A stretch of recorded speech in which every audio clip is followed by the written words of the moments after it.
দেশের বিভিন্ন জায়গায় কালবৈশাখীর হানা, শ্রীমঙ্গলের সর্বোচ্চ ১২৪ মিলিমিটার বৃষ্টিপাত রেকর্ড, ক্ষতিগ্রস্ত কাঁচা ও আধপাকা ঘরবাড়ি।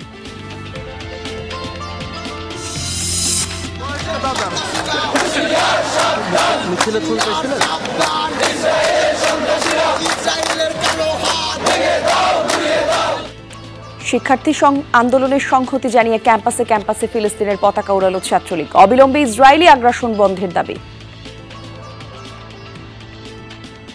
ফিলিস্তিনের শিশুরা মাতৃগর্ভেও মনে হচ্ছে তারা নিরাপদ না।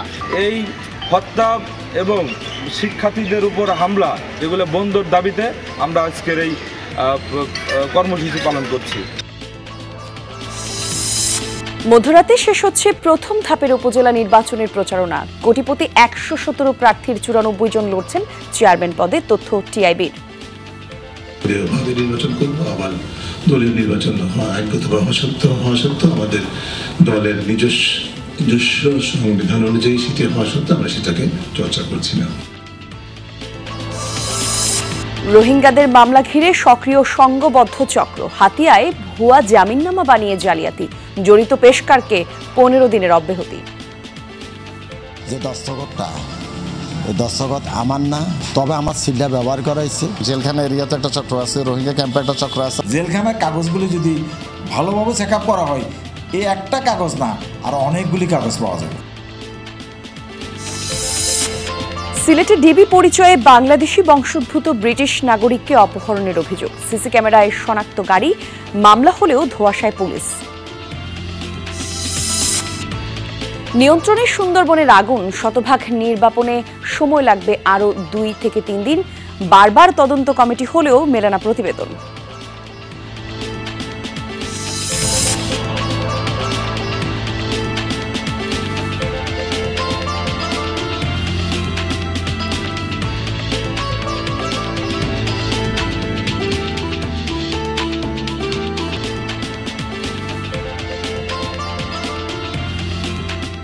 আমন্ত্রণ বিরতিহীন সংবাদ সারাদেশে আপনাদের সাথে আমি জান্নাতুল কুলি আছি। সংবাদের শিরোনাম দেখছিলেন এতক্ষণ। দেশজুড়ে তীব্র দাবদাহের পর কয়েক জেলায় কালবৈশাখীর হানা। মৌসুমি বায়ুর প্রভাবে বেশিরভাগ জেলায় ভারী থেকে মাঝারি বৃষ্টি হচ্ছে। সকাল থেকে বিভিন্ন জেলায় ঝড় ও শিলাবৃষ্টিতে ভেঙে পড়েছে গাছ, ক্ষয়ক্ষতি হয়েছে ফসলের। শ্রীমঙ্গলের সর্বোচ্চ ১২৪ মিলিমিটার বৃষ্টিপাত রেকর্ড করা হয়েছে। বিদ্যুৎ বিচ্ছিন্ন রয়েছে পুরো ফেনী জেলা।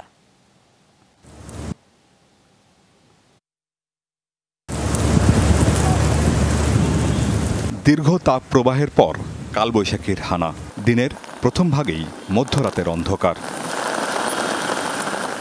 ঈশান কোণের কালো মেঘ শীতল বর্ষা হয়ে ঝরে পড়ে প্রবল গর্জনে।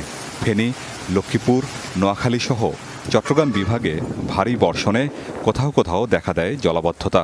শহরের গুরুত্বপূর্ণ পয়েন্ট স্থবির হয়ে পড়ে। ঢাকা চট্টগ্রাম মহাসড়কের মহিপালে কালবৈশাখীর তাণ্ডবে মহাসড়কের উপর উপড়ে যায় গাছ। এতে চট্টগ্রামমুখী লেনে যান চলাচল বন্ধ হয়ে যায়, দেখা দেয় দীর্ঘ যানজট। সকাল থেকেই সিলেট বিভাগে থেমে থেমে বৃষ্টি। এতে বিপাকে পড়েন অফিস আর স্কুলগামীরা। বৃষ্টিটা এমন সময় হয়েছে গিয়া বাচ্চারা স্কুল টাইম, তারপরে আমরা অফিস টাইম। কালে কলেজে গেছিলাম, তারপর এখানে একটা বই চেঞ্জ করার জন্য আসছিলাম। তারপর বৃষ্টি আসছে, এখানে একটা বলছে বৃষ্টি কমবে তারপর বাসায় যাবো। আধা পথে বৃষ্টি, এর জন্য প্রায় ১৫-২০ মিনিটই অপেক্ষা করতে করতে এখন সফল হলাম। ২ সপ্তাহ খরতাপের পর অবশেষে কাঙ্ক্ষিত বৃষ্টির দেখা পেয়েছে চুয়াডাঙ্গাবাসী। বৃষ্টি হয়েছে খুলনা বিভাগের অন্যান্য জেলায়, এতে স্বস্তি নেমেছে জনজীবনে। হবিগঞ্জ, সুনামগঞ্জ ও ব্রাহ্মণবাড়িয়ার নাসিরনগরের ঝড়ে ক্ষতিগ্রস্তদের সহায়তার জন্য কাজ শুরু করেছে উপজেলা প্রশাসন। ঝড় ও শিলাবৃষ্টিতে ফসলের ব্যাপক ক্ষয়ক্ষতি হয়েছে। মুন্সিগঞ্জে তরমুজ, বাঙ্গি ও কুমড়ার ক্ষতি সবচেয়ে বেশি। কোথাও কোথাও বিদ্যুৎ সংযোগ বিচ্ছিন্ন হয়ে আছে। আবহাওয়া অফিস আগামী ১৩ মে পর্যন্ত সারা দেশে কালবৈশাখীর পূর্বাভাস দিয়েছেন। বিচ্ছিন্নভাবে একাধ জায়গায় হয়তো মৃদু ধরনের তাপপ্রবাহ থাকতে পারে, তা ছাড়া আপাতত বড় ধরনের তাপপ্রবাহের সম্ভাবনা দেশের উপর আপাতত নেই। ১১ থেকে ১২ তারিখ পর্যন্ত এর মধ্যেই দেশে বিচ্ছিন্নভাবে বৃষ্টিপাত হতে থাকবে, কালবৈশাখী ঝড় হতে থাকবে এবং দমকা হাওয়া এবং সেই সাথে বজ্রপাত এবং শিলাবৃষ্টির সম্ভাবনা আছে। আমিন বাবু, যমুনা নিউজ। দেশজুড়ে বয়ে যাওয়া কালবৈশাখী ঝড়ের আরও কিছু খোঁজ খবর জানবো। বিভিন্ন এলাকা থেকে সহকর্মীরা যোগ দিচ্ছেন। শুরুতেই যাচ্ছে চুয়াডাঙ্গা থেকে সহকর্মী জিসান আহমেদ আমাদের সঙ্গে সরাসরি যুক্ত হচ্ছেন। জিসান, একটু জানাবেন, দীর্ঘদিন পর চুয়াডাঙ্গায় স্বস্তির বৃষ্টি নামলো, কতটা ঠান্ডা হলো প্রকৃতি, একটু জানাবেন আমাদের। একদম ঠিক তাই কলি, বহুল প্রত্যাশিত কাঙ্ক্ষিত বৃষ্টির দেখা মিলেছে চুয়াডাঙ্গাতে। আজ দুপুর ঠিক 3:35 থেকে বৃষ্টিপাত শুরু হয়, যেটা এখনো অব্যাহত আছে। আমরা দেখছি যে শহরের বিভিন্ন এলাকায় কখনো মুষলধারে কখনো গুড়ি গুড়ি এই বৃষ্টিপাত হচ্ছে এবং যেই বৃষ্টির আগে চুয়াডাঙ্গার আকাশ পুরোটাই কালো মেঘে ঢাকা পড়েছিল। শুধু বৃষ্টির সাথে শিলা পড়ছে এটাই নয়, এর সাথে কিন্তু আসলে কখনো দেখছি বজ্রপাতের শব্দ, আবার কখনো ঝোড়ো হাওয়া বয়ে যাচ্ছে। এখনো পর্যন্ত যেহেতু বৃষ্টিপাত অব্যাহত আছে, সেহেতু কত পরিমাণ বৃষ্টিপাত হয়েছে সেটা আমরা এখনো জানতে পারিনি, সেটা হয়তো আমরা সন্ধ্যা নাগাদ জানতে পারবো। আর একটা বিষয় জানিয়ে রাখতে চাই কলি, যে আপনি যেটা বলছিলেন, এই গত এপ্রিল মাস জুড়ে এবং মে মাসের এই শুরুর এক সপ্তাহ প্রায় এই সময় ধরেই কিন্তু তীব্র থেকে অতি তীব্র আকারে তাপপ্রবাহ বয়ে যাচ্ছিল চুয়াডাঙ্গার উপর দিয়ে। খরতাপে পড়ছিল গোটা এলাকা। এই খরতাপের আসলে কিছুটা স্বস্তির পরশ দিয়েছে এই কিছুক্ষণের বৃষ্টি, এবং সাধারণ মানুষের প্রতিক্রিয়া যেটা দেখেছি যে দীর্ঘদিন পর এই বৃষ্টি হওয়াতে তারা বেশ উচ্ছ্বসিত এবং উল্লাস প্রকাশ করেছে। অনেকেই বৃষ্টিতে ভিজেছেন আমরা দেখেছি, এবং যারা আসলে বিভিন্ন শ্রমজীবী মানুষ রয়েছে তারাও কিন্তু অনেকটাই স্বস্তি প্রকাশ করেছেন। আবহাওয়া অফিসের পূর্বাভাস যে মৌসুমি বায়ুর প্রভাবে যে বৃষ্টিপাত শুরু হয়েছে এটা আগামী 12 মে পর্যন্ত অব্যাহত থাকতে পারে। কোথাও কোথাও বিক্ষিপ্তভাবে শিলাবৃষ্টি হতে পারে, বজ্র বৃষ্টি হতে পারে। আগামী 12 তারিখ পর্যন্ত এই ধরনের পরিবেশ যেহেতু থাকবে, সেহেতু তাপমাত্রাও কিছুটা কমতে পারে। কলি, ধন্যবাদ আপনাকে জিসান আমাদের সঙ্গে যুক্ত হওয়ার জন্য। দর্শকের পর্যায়ে আমরা যেতে চাই ফেনীতে। ফেনীর আবহাওয়া পরিস্থিতি আমাদেরকে জানাবেন সহকর্মী আরিফুর রহমান। আরিফ, ঝড় বৃষ্টি এখনো চলছে কিনা ফেনীতে একটু জানাবেন, আর বিদ্যুৎ পরিস্থিতি স্বাভাবিক রয়েছে কিনা এই ঝড় বৃষ্টিতে, সে বিষয়ে তথ্য থাকলেও একটু জানাবেন।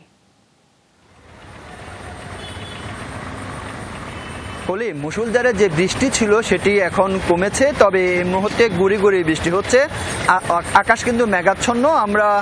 আপনি জানেন যে আজকে 12টা থেকে 2:30, 3টা পর্যন্ত যে কালবৈশাখী যে তাণ্ডব, সে তাণ্ডবে গাছ, বৈদ্যুতিক খুঁটি এবং বৈদ্যুতিক তার কিন্তু লণ্ডভণ্ড হয়ে যায়। আপনি দেখতে পাচ্ছেন এই যে একটি গাছ একদম, এটি হচ্ছে যে ফেনী সোনাগাজী সড়ক, এই সড়কের উপরে পড়ে আছে। এটি পড়ে থাকার কারণে একবার দিয়ে ছোট ছোট যে সকল পরিবহন যেগুলো রয়েছে সেগুলো চলতে পারলেও বড় বড় যে সকল পরিবহনগুলো রয়েছে সে সকল পরিবহনগুলো এই মুহূর্তে আটকে আছে। আমি অন্যদিকে আপনাকে একটু দেখানোর চেষ্টা করি যে এই যে দেখছেন যে এখানে হচ্ছে যে বৈদ্যুতিক একদম খুঁটির উপর গাছটি পড়ে আছে, যার কারণে হচ্ছে যে এই শুধু এখানে নয়, পুরো জেলার কোথাও এই মুহূর্তে বৈদ্যুতিক কোনো ধরনের সংযোগ নেই। আমি এখানকার যিনি পল্লী বিদ্যুতের যিনি জেনারেল ম্যানেজার রয়েছে তার সাথে কথা বলেছি। তিনি আমাকে যেটি জানিয়েছেন যে কি পরিমাণ ক্ষতি হয়েছে সেটি এখন পর্যন্ত তারা নিরূপণ করতে পারেনি। জেলা শহর, উপজেলা শহর বিভিন্ন এলাকা থেকে তাদের কাছে খবর আসছে যে বৈদ্যুতিক খুঁটি ভেঙে গেছে, তার ছেড়ে রাস্তায় পড়ে গেছে। এই যে এটি সংযোগ কখন নাগাদ স্বাভাবিক করতে পারে তিনি আমাদেরকে সেটি কিন্তু নিশ্চিত করতে পারেনি। অন্যদিকে হচ্ছে যে আমরা এখানকার আবহাওয়া অফিসের সাথেও কথা বলেছি। আবহাওয়া অফিস যেটি জানিয়েছে আজকে যে দুপুর 12টা থেকে 2:30 পর্যন্ত যে বৃষ্টিপাত হয়েছে এটি হচ্ছে যে 105 মিলিমিটার বৃষ্টি হয়েছে। তবে এখন পর্যন্ত আমরা যেটি জেনেছি ঢাকা চট্টগ্রাম মহাসড়কে এখনও যান চলাচল স্বাভাবিক হয়নি।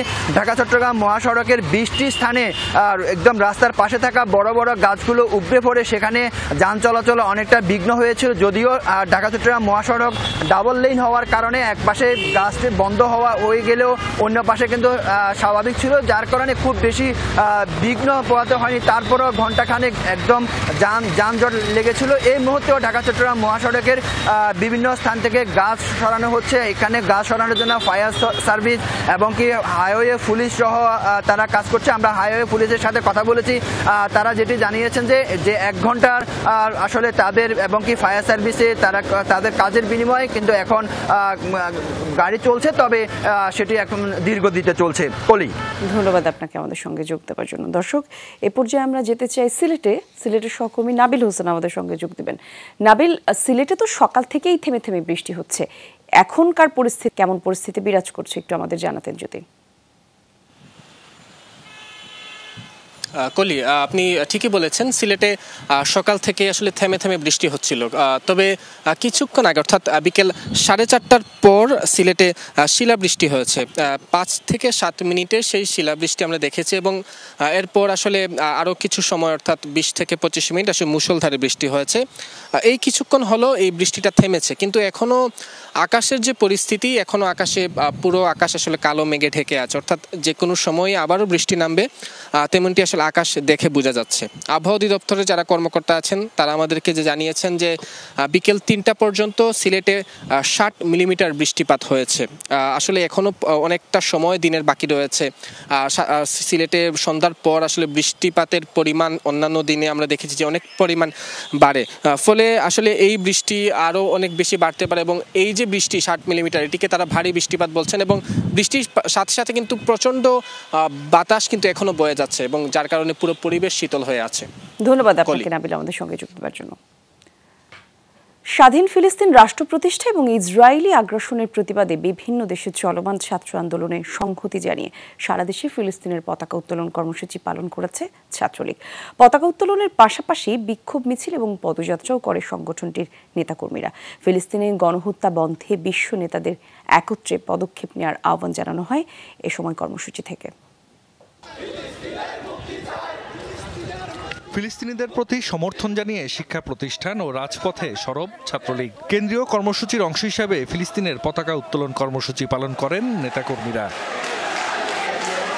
রাজশাহী বিশ্ববিদ্যালয়ে বাংলাদেশ ও ফিলিস্তিনের পতাকা নিয়ে মিছিল ও পদযাত্রা করে ছাত্রলীগ। ক্যাম্পাসের বিভিন্ন সড়ক প্রদক্ষিণ শেষে সমাবেশ অনুষ্ঠিত হয়। স্বাধীন ফিলিস্তিন রাষ্ট্র প্রতিষ্ঠায় বিশ্ব নেতাদের ঐক্যবদ্ধ হওয়ার আহ্বান জানান বক্তারা। রাজশাহী কলেজেও পতাকা মিছিল করে ছাত্রলীগ। অবিলম্বে ফিলিস্তিনিকে একটি স্বাধীন রাষ্ট্র হিসাবে গঠন করতে হবে এবং যে নির্যাতন চলছে সেই নির্যাতনটা অবিলম্বে বন্ধ করতে হবে। ইসরায়েলকে ফিলিস্তিনে হামলা করার সময় তাদেরকে যে অর্থ এবং অস্ত্র যারা সরবরাহ করে, আমরা সেটারও বন্ধ দাবি চাই। রংপুরে বেগম রোকেয়া বিশ্ববিদ্যালয়ে শেখ রাসেল স্কোয়ার থেকে পদযাত্রা বের করে ছাত্রলীগ। ফিলিস্তিনে ইসরায়েলি গণহত্যা বন্ধের দাবি জানান সংগঠনটির নেতাকর্মীরা। বরিশালে শেরি বাংলা মেডিকেল কলেজে ছাত্রলীগের কর্মসূচিতে অংশ নেন অধ্যয়নরত ফিলিস্তিনি শিক্ষার্থীরাও। পতাকা উত্তোলনের পাশাপাশি মানববন্ধন কর্মসূচিও পালিত হয়। সিলেট শাহজালাল বিজ্ঞান ও প্রযুক্তি বিশ্ববিদ্যালয় মাঠে বাংলাদেশ ও ফিলিস্তিনের পতাকা উত্তোলন কর্মসূচি পালন করে ক্ষমতাসীন দলের ছাত্র সংগঠনের নেতাকর্মীরা। পরে পদযাত্রা ও সমাবেশ অনুষ্ঠিত হয়। ময়মনসিংহেও বিভিন্ন শিক্ষা প্রতিষ্ঠানে ফিলিস্তিনের পতাকা উড়িয়েছে ছাত্রলীগ। ইসরায়েলি আগ্রাসন ও যুক্তরাষ্ট্রে ছাত্র বিক্ষোভে হামলার ঘটনার প্রতিবাদ জানান সংগঠনটির নেতাকর্মীরা। যে অন্যায় অত্যাচার হত্যাযজ্ঞ চালানো হচ্ছে এইসব বন্ধ করা হোক। আমরা চাই একটি স্বাধীন সার্বভৌম ফিলিস্তিনি রাষ্ট্র। সেই রাষ্ট্রের দাবিতে সারা পৃথিবীতে ছাত্ররা যে আন্দোলন করছে সে আন্দোলনের প্রতি সংহতি জানিয়েছে বাংলাদেশ ছাত্রলীগ।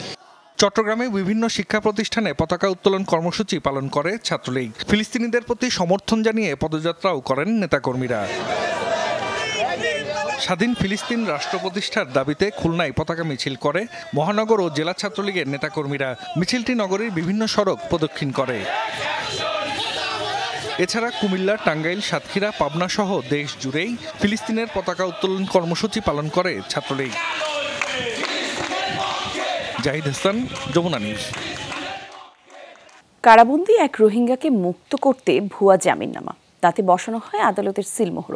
ভয়ঙ্কর জালিয়াতির এই ঘটনা ধরা পড়েছে নোয়াখালীর হাতিয়ায়। সংশ্লিষ্ট সাখাওয়াত হোসেন নামের এক পেশকারকে 15 কার্যদিবসের সব মামলা কার্যক্রম থেকে বিরত থাকার নির্দেশ দিয়েছেন আদালত। অবশ্য ওই আদালতে এমন ঘটনা নতুন নয় বলছেন সিনিয়র আইনজীবীরা। জামিন অযোগ্য এমন অপরাধের দৃষ্টান্তমূলক সাজা চান তারা। নোয়াখালী থেকে মোতাসিম বিল্লাহ সবুজের পাঠানো তথ্য, ছবিতে আখলাকুস সাফা রিপোর্ট। নোয়াখালীর ভাষাঞ্চরে রোহিঙ্গাদের প্রত্যাবর্ষণের পর তাদের নানান অপরাধের বিচার হয় হাতিয়ার ফৌজদারি আদালতে। একটি মাদক মামলায় কারাবন্দী ভাষাঞ্চর আশ্রয়ণ প্রকল্প 3-এর রোহিঙ্গা আয়েশা বেগমের নামে ভুয়া জামিননামা এখন হাতিয়ার আদালতে top of the topic. 21 April আইনজীবী তাকরিমুল করিম স্বাক্ষরিত ওই জামিননামায় দেখা যায় 1000 টাকা জরিমানায় বেইল বন্ড করা হয়েছে। তাতে জিম্মাদার আইনজীবী সহকারী সাখাওয়াত হোসেন। অথচ আদালতে ওই জামিনের শুনানিই হয়নি। শুধু তাই নয়, একই তারিখে আমলি আদালত 5-এর সিনিয়র জুডিশিয়াল ম্যাজিস্ট্রেটের ভুয়া সিল স্বাক্ষর ব্যবহার করে বানানো হয় জাল মুক্তিনামাও। যে দস্তখতটা, এই দস্তখত আমার না, তবে আমার সিলটা ব্যবহার করা হয়েছে। আপনার সিগনেচার আছে, আপনার হাতের লেখা, সবাই তো বলছে আপনার হাতের লেখা। এই বিষয়ে আমি জানি না দাদা। পরে ওই আদালত নিজস্ব তদন্তের কথা জানিয়ে হাতিয়া আইনজীবী সমিতিকে একটি চিঠি দেন। বলা হয় সে জামিন ও মুক্তিনামা তখনও কোনো বিচারিক কার্যক্রমে উপস্থাপিত হয়নি। তবে ভুয়া জামিননামায় জিম্মাদার আইনজীবী সহকারীকে সকল মামলা কার্যক্রম থেকে 15 কার্যদিবস বিরত থাকতে হবে। সিগনেচার নকল করা হয়েছে সিনিয়র জুডিশিয়াল ম্যাজিস্ট্রেটের, যিনি আমলি আদালত 5-এ বিচার কাজ করছেন।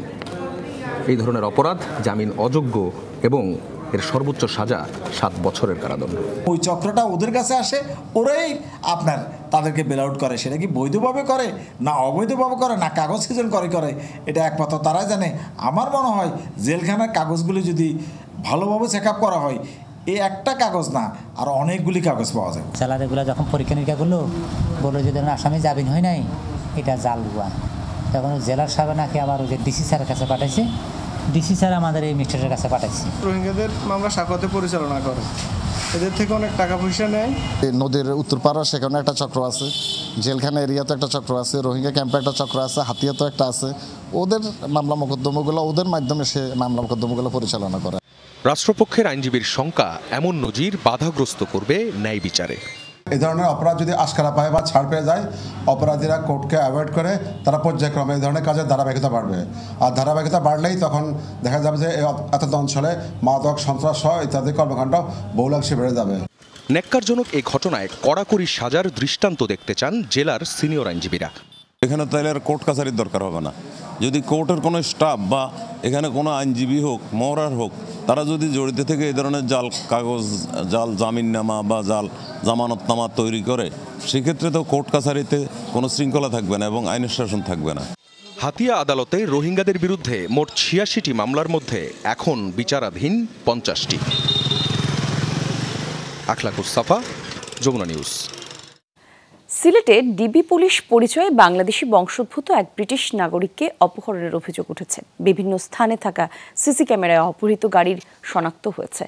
থানায় মামলা হলেও এখনো ধোঁয়াশায় পুলিশ। বিস্তারিত ধরা পড়েছে মাহবুবুর রহমান রিপনের অনুসন্ধানে।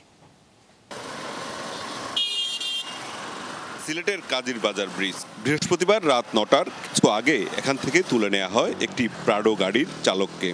স্থানীয় প্রত্যক্ষদর্শী জানান পুলিশের পিকআপ ও একটি মাইক্রোবাস প্রথমে ওই প্রাডো গাড়িটি থামায়, এরপর মারধর করে এই চালককে মাইক্রোবাসে তুলে নিয়ে যায়।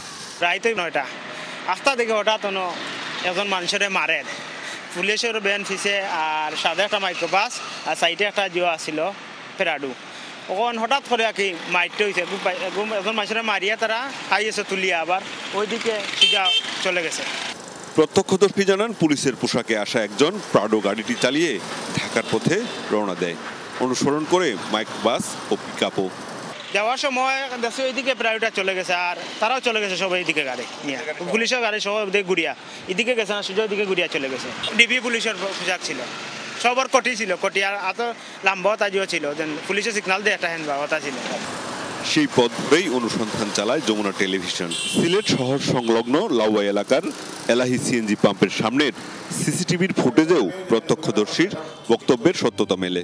তাতে দেখা যায় রাত 8:57 প্রাডো গাড়িটি থামানো পাম্পের সামনে, পেছনে মাইক্রোবাস, সবশেষে একটি পুলিশ পিকআপ। প্রাডো গাড়িটি রেখেই মাইক্রোবাসে উঠে চলে যান চালক। রাত 9:31 ঢাকা সিলেট মহাসড়কের শেরপুর টোল প্লাজা পার হতে দেখা যায় গাড়ি দুটিকে। রাত 12:30টায় দেখা মেলে ভৈরব টোল প্লাজায়। এ সম্পর্কে পুলিশ জানায় অপহৃত যুবক বাংলাদেশি বংশোদ্ভূত ব্রিটিশ নাগরিক দিলওয়ার হোসেন। 10 বছর আগে বাংলাদেশে আসেন তিনি। একটা গাড়ি বেশ কয়েকজন লোকজন হাইসে এই প্রাডো গাড়ির ড্রাইভার যে ছিলেন, ভিকটিম হচ্ছে আলী হোসেন দেলোয়ার, ওনাকে উঠে নিয়ে যায়। উনি অরিজিনালি জন্মসূত্রে ব্রিটিশ নাগরিক।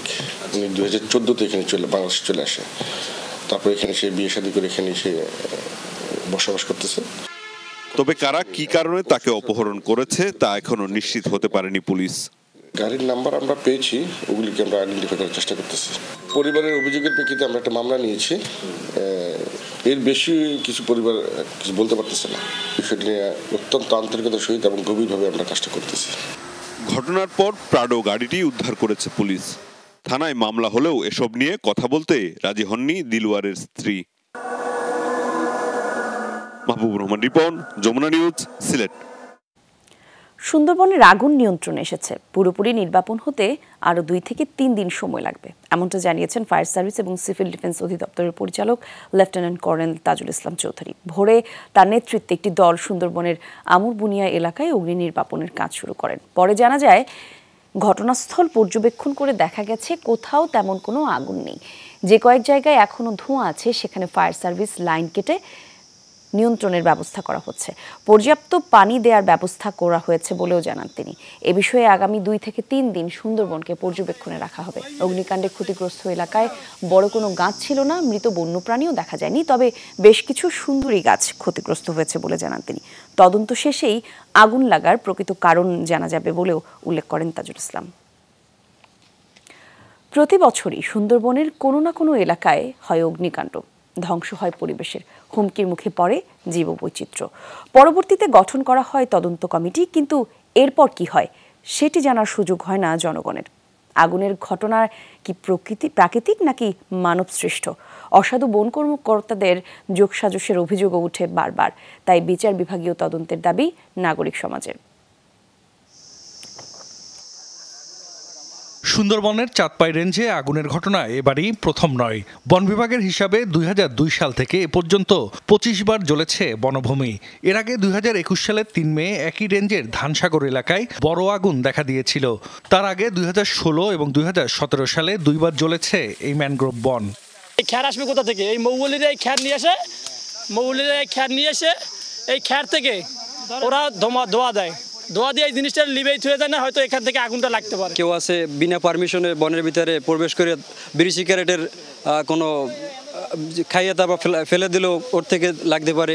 ফরেস্ট ডিপার্টমেন্টের যারা ঊর্ধ্বতন কর্মকর্তা আছে তারা কিছু অসাধু ব্যবসায়ীদের সাথে সমন্বয় কইরা এই মৌয়ালদের ভিতরে পাঠায়, যারা অযোগ্য মৌয়াল। অসাধু মাছ ব্যবসায়ী এবং অসাধ বন কর্মকর্তার যোগসাজশে এখানে আগুন দেওয়া হয় এবং আগুন দেওয়ার ফলে এখানে সুন্দরবনের কিছু জায়গা ফাঁকা করা হয়, বন পরিষ্কার করা হয়।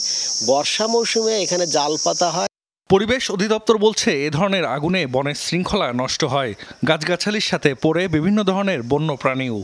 তাপ এবং আগুনের শিখাতে স্বাভাবিকভাবেই বিভিন্ন বন্যপ্রাণী সহ জীববৈচিত্র্য স্বাভাবিকভাবে বেঁচে থাকতে পারবে, তারা আতঙ্কিত হয়ে যাবে এবং তাপে সেখানে অনেক জীববৈচিত্র্য ক্ষতিগ্রস্ত হবে এবং অন্যান্য বন্যপ্রাণীও স্বাভাবিকভাবে না থাকতে পেরে তারা কিন্তু বিভিন্ন দিকে ছুটোছুটি করবে।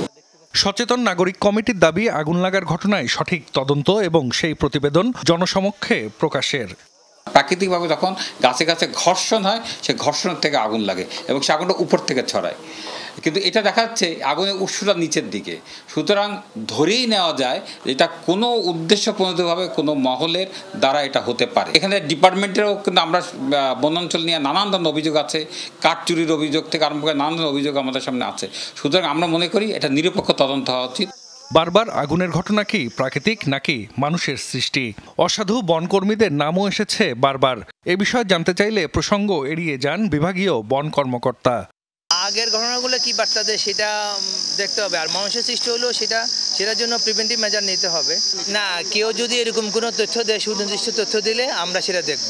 সম্প্রতি এই ঘটনায় বন বিভাগের 3 কর্মকর্তাকে দিয়ে একটি তদন্ত কমিটি গঠিত হয়েছে, কিন্তু বিচার বিভাগীয় তদন্তের দাবি জানিয়েছেন স্থানীয়রা।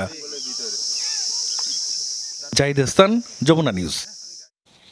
মধ্যরাতে শেষ হচ্ছে প্রথম ধাপের উপজেলা পরিষদ নির্বাচনের প্রচার। শেষ সময় বিরামহীন গণসংযোগে ব্যস্ত প্রার্থীরা। সকাল থেকেই ভোটারদের দাঁড়ে দাঁড়ে ঘুরছেন তারা, দিচ্ছেন উন্নয়নের নানা প্রতিশ্রুতি।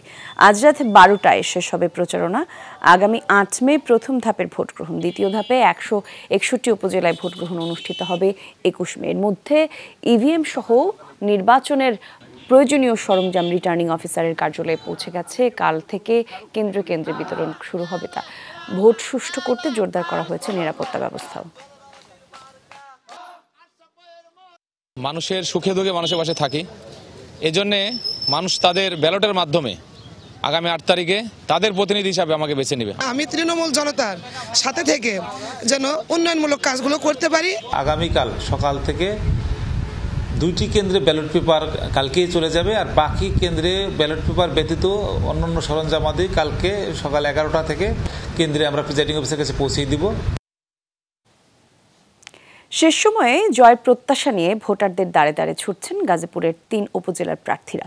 প্রথম ধাপে গাজীপুর সদর, কাপাসিয়া, কালীগঞ্জ উপজেলা নির্বাচন অনুষ্ঠিত হবে। নিজেদের ভোটের পাল্লা ভারী করতে গণসংযোগে ব্যস্ত সময় পার করছেন প্রার্থীরা, দিচ্ছেন উন্নয়নের ফিরিস্তি। ভোট কেন্দ্রে পরিবেশ সুষ্ঠু এবং শান্তিপূর্ণ হলে বিজয় সুনিশ্চিত বলে আশা প্রত্যেকের। রয়েছে একে অপরের প্রতি পাল্টাপাল্টি অভিযোগও। নির্বাচন প্রভাবমুক্ত রাখতে সব ধরনের প্রস্তুতি নেওয়া হয়েছে বলে জানিয়েছেন রিটার্নিং কর্মকর্তা। 3 উপজেলা চেয়ারম্যান এবং ভাইস চেয়ারম্যান পদে প্রতিদ্বন্দ্বিতা করছেন 34 জন প্রার্থী। মানুষের সাড়া পাচ্ছি, মানুষ ভোট দেওয়ার জন্য উদ্গ্রীব হয়ে আছে, কিন্তু অন্তরায় 2-4 দিন যাবৎ যেটা বিভিন্ন জায়গায় কোশ্চেন করছে যে ভোট হয়তো হবে কিন্তু রেজাল্ট পাবেন না, এই ধরনের কথা এই কাপাসিয়ার প্রত্যেক প্রান্তরে তৃণমূল পর্যায়ে পৌঁছে দেওয়া হচ্ছে। নির্বাচনী গণসংযোগের খবর জানাতে গোপালগঞ্জ থেকে যুক্ত হচ্ছেন সহকর্মী মোজাম্মেল হোসেন মুন্না। মুন্না, শেষ মুহূর্তের প্রচার প্রচারণা কেমন জমে উঠেছে একটু জানাবেন। সময় তো আর বেশি বাকি নেই, যারা প্রার্থী আছেন তাদের ব্যস্ততা সম্পর্কে জানাবেন, একই সাথে ভোটাররা কি বলছে সে বিষয়ে তথ্য থাকলেও জানাবেন।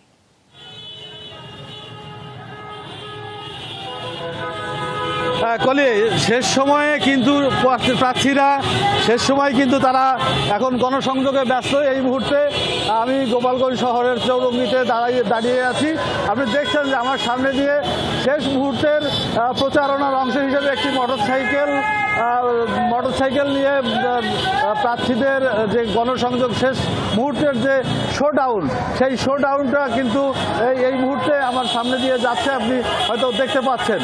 আর সব প্রার্থীরাই কিন্তু আজকে বিকেলের মধ্যেই তাদের যে শোডাউন এবং গণসংযোগ তো রাত 12টা পর্যন্ত চলবে। আপনি জানেন যে গোপালগঞ্জে প্রথম ধাপের নির্বাচনে 3টি উপজেলায় নির্বাচন অনুষ্ঠিত হচ্ছে। গোপালগঞ্জ সদর, কোটালীপাড়া এবং টুঙ্গিপাড়া, এই 3টি উপজেলায় নির্বাচন অনুষ্ঠিত হচ্ছে। টুঙ্গিপাড়ায় 3 জন চেয়ারম্যান পদে 2 জন প্রার্থী রয়েছে, কোটালীপাড়ায় 3 জন, গোপালগঞ্জ সদরে আছে 8 জন প্রার্থী এবং টুঙ্গিপাড়ায় 2 জন প্রার্থী। এখানে প্রত্যেকটা উপজেলায় কিন্তু আপনার প্রার্থী যারা রয়েছে তুমুল প্রতিদ্বন্দ্বিতা হবে, এমনটি কিন্তু প্রার্থীরা যেমন বলছেন তেমনি ভোটারদেরও তেমনই একটি অবস্থা। আপনি এই মুহূর্তে আমি আবার একটু আপনাকে বড় মোটর সাইকেলের যে মহড়া, সেই মহড়াটি আপনি নিশ্চয়ই দেখতে পাচ্ছেন, দর্শকরাও নিশ্চয়ই দেখতে পাচ্ছে।